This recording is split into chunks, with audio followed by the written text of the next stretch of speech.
Allahumma salli ala sayyidina Muhammad wa ashghil al-zalimin bil-zalimin. Beruntung kita menjadi umat baginda Nabi besar Muhammad, umat yang selalu dirindukan oleh Nabi, umat yang dimana Rasul sallallahu alaihi wasallam, Nabi Muhammad sallallahu alaihi wasallam bersabda di dalam hadisnya, "Idza yushaku ahadukum bi syaukatin fi rijlih la ajidu ala ma fi qalbi." Apa kata Nabi? Andaikan salah satu dari kalian, wahai umatku, ada yang kakinya tertusuk duri, maka pasti kalian merasakan sakit. Rasa sakit yang kalian rasakan, itu pun aku rasakan bahkan sampai ke dalam hatiku. Umat yang selalu dicintai oleh Nabi Muhammad, umat yang selalu diperdulikan oleh Nabi Muhammad. Sayyidatuna Aisyah radhiyallahu anha, beliau pernah melakukan suatu pekerjaan yang disenangi oleh Nabi, sehingga Nabi mengangkat tangan dan berdoa, Allahumma ighfir li Aisyah ma qaddamat wa ma akharat, ma azharat wa ma abtanat. Ya Allah, ampuni dosa-dosa Aisyah yang telah lalu, yang telah lalu, yang akan datang, yang tampak, yang tidak tampak. Ampuni dosa Aisyah ya Allah. Siti Aisyah loncat-loncat. Siti Aisyah sangat senang dengan doa Nabi Muhammad. Nabi berkata, wahai Aisyah, apakah kamu senang dengan doa seperti itu? Kata Siti Aisyah, siapa yang tidak senang didoakan manusia mulia sepertimu ya Rasulullah. Kata Nabi, wahai Aisyah, kalau kamu senang dengan doa seperti itu, ketahuilah doa seperti itulah yang setiap yang setiap saat, setiap pagi, siang, sore, malam, setiap waktu aku mintakan kepada Allah untuk umatku. Nabi Muhammad begitu peduli kepada kita sebagai umat. Beruntung kalian menjadi umat yang dimana qala Sayyidina Ali karamallahu wajhah, inna Rasulullah fi akhir nafsih haradat safataihi marratain fa'algaitu sam'i fasamituhu yaqul ummati ummati faqbilu Rasulullah. Sayyidina Ali berkata, Nabi Muhammad pada saat detik-detik terakhir nafasnya, aku melihat bibir beliau menggerakkan dengan 2 kali gerakan. Aku dekatkan telingaku, aku mendengar beliau berkata, ummati ummati, umatku umatku, kata Nabi Muhammad SAW. Bahkan pada saat detik-detik terakhir nafasnya, Nabi Muhammad masih memikirkan kalian sebagai umat. Ketika itu Nabi Muhammad terbaring sakit di kamar yang biasa beliau tiduri di rumah Sayyidatuna Aisyah radhiyallahu anha. Allah berkata kepada Jibril, wahai Jibril, turun kamu sampaikan kepada Muhammad, aku berikan kepada dia 2 pilihan. Apakah dia akan memilih aku atau dia memilih kehidupan dunia?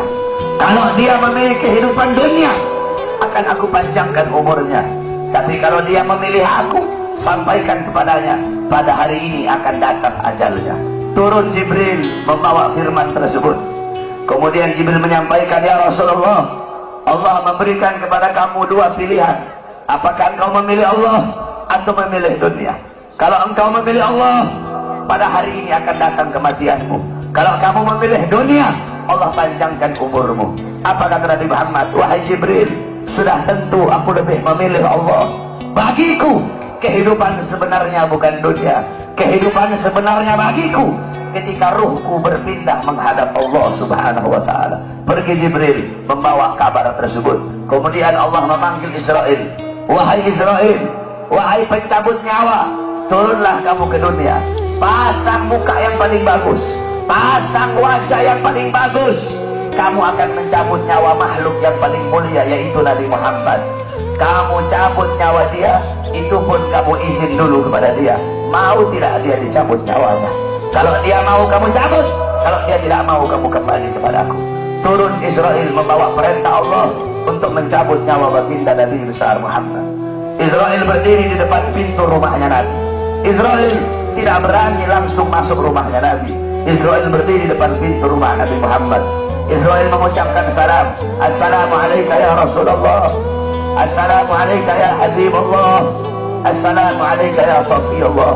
Pintu rumah dibuka oleh Sayyidatuna Fatimah. Sayyidatuna Fatimah putrinya Nabi membuka pintu rumah tersebut. Siti Fatimah berkata, siapa engkau? Apakah engkau tidak lihat ayahku sedang terbaring sakit? Israel menjawab, aku yang memisahkan anak dengan orang tua. Aku yang memisahkan orang tua dengan anak. Aku yang memisahkan suami dengan istri. Aku yang memisahkan istri dengan suami. Aku yang menjadikan anak-anak menjadi yatim. Aku yang menjadikan istri-istri menjadi janda. Aku yang meramaikan kuburan. Aku pemisah antara kehidupan dan kematian. Aku adalah Israel.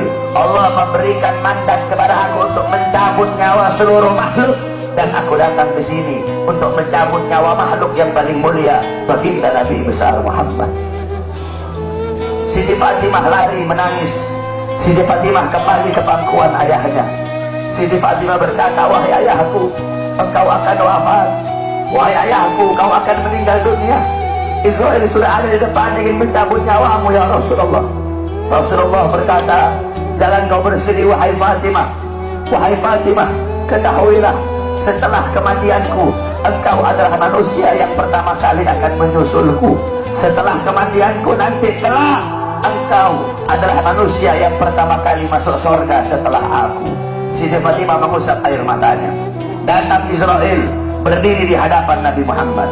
Israel berkata, ya Rasulullah, dengan segala kerendahan hatiku, aku datang kemari untuk mencabut nyawamu atas perintah Allah. Aku izin dulu kepadamu, apakah kau mau dicabut nyawa? Kalau engkau mau, aku cabut. Kalau kau tidak mau, aku kembali kepada Allah Subhanahu wa ta'ala.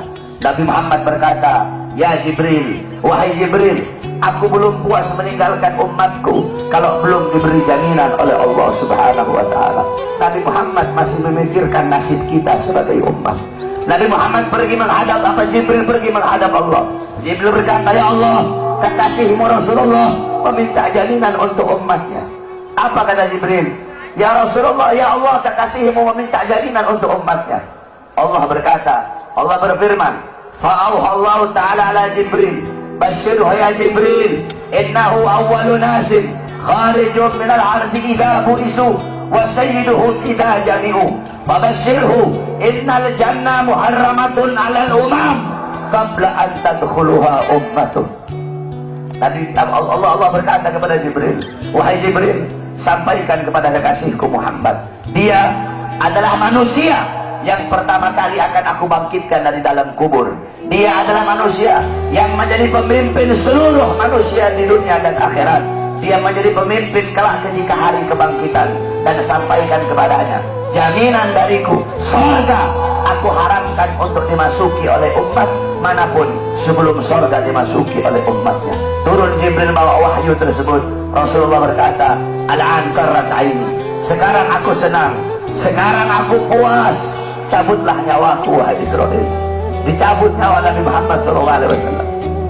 Ketika dicabut nyawa Nabi Muhammad mendesak. Nabi Muhammad berkata, dicabut lagi nyawa Nabi Muhammad. Nabi Muhammad berkata, Nabi Muhammad merasakan sakit. Di sebelah kanannya Nabi ada sebuah cawan berisi air. Nabi Muhammad meletakkan tangannya di cawan tersebut. Beliau usap air keringat yang keluar dari wajah beliau. Kemudian beliau berkata, wahai Israel, apakah seperti ini rasa sakit dicabut nyawa? Israel berkata, iya ya Rasulullah, seperti itulah rasa sakit dicabut nyawa. Nabi berkata, apakah rasa sakit seperti ini juga yang nanti bakal dialami oleh umatku? Apakah rasa sakit seperti ini yang nanti bakal umatku rasakan wahai Israel? Israel berkata, ya Rasulullah, rasa sakit seperti itulah yang nanti bakal dialami oleh umatmu. Rasa sakit seperti itulah yang nanti bakal dirasakan oleh umatmu. Mendengar itu Nabi Muhammad menangis. Nabi Muhammad mengangkat tangan. Doa terakhirnya Nabi Muhammad, harapan terakhirnya Nabi Muhammad, doa yang menutupi wafatnya Nabi Muhammad SAW. Beliau mengangkat tangan dan berdoa, Allahumma khaffif ala ummati fi sakratil maut. Ya Allah, ringankanlah sakratul maut umatku. Ya Allah, permudahkanlah sakratul maut umatku. Aku nabi mereka, aku pemimpin mereka. Aku menanggung jawab mereka ya Allah. Biar aku menanggung seluruh rasa sakit sakratul maut umatku. Biar aku menanggung beban penderitaan rasa sakit mereka ya Allah. Umatku tidak akan kuat, mereka tidak akan sanggup ya Allah. Biar aku Muhammad menanggung rasa sakit sakratul maut umatku. Apa yang telah kau lakukan untuk Nabi Muhammad? Apa yang telah kau korbankan untuk Nabi Muhammad? Nabi Muhammad berjuang untuk kalian. Nabi Muhammad menanggung rasa sakit sakratul maut kalian. Karena begitu cinta beliau kepada kalian sebagai umat. Saya dan kalian, kita tidak bisa membalas jasa-jasa Nabi Muhammad SAW. Sekalipun kalian merangkak dari rumah kalian menuju kuburnya Nabi Muhammad, kalian tidak akan bisa membalas jasa-jasa Nabi Muhammad SAW. Oleh karena itu saudara-saudaraku sekalian, setelah Nabi Muhammad wafat, banyak para sahabat-sahabat yang tidak kuat hidup. Ada sahabat yang berdoa, ya Allah, cabut kedua mataku. Untuk apa lagi aku melihat? Nabi sudah wafat, cabut kedua mataku. Aku tidak lagi mau melihat selain memandang wajah Nabi Muhammad. Ketika itu juga dia dibutakan oleh Allah Subhanahu wa Ta'ala. Ada yang angkat tangan, ya Allah, cabut nyawaku. Aku tidak lagi mau hidup. Untuk apa aku hidup? Nabi Muhammad sudah wafat, cabut nyawaku ya Allah. Ketika itu juga Allah cabut nyawanya. Kemudian ada seorang perempuan, ada seorang wanita, qalat li Aisyah, ya Aisyah, ikshif li qabrin Nabi. Wahai Aisyah, bukakan untukku kuburnya Nabi Muhammad. Dibuka kuburnya Nabi oleh Siti Aisyah. Masuk ini perempuan, fabakat hatta makat. Wanita ini menangis depan kuburnya Nabi sampai dia mati saat itu.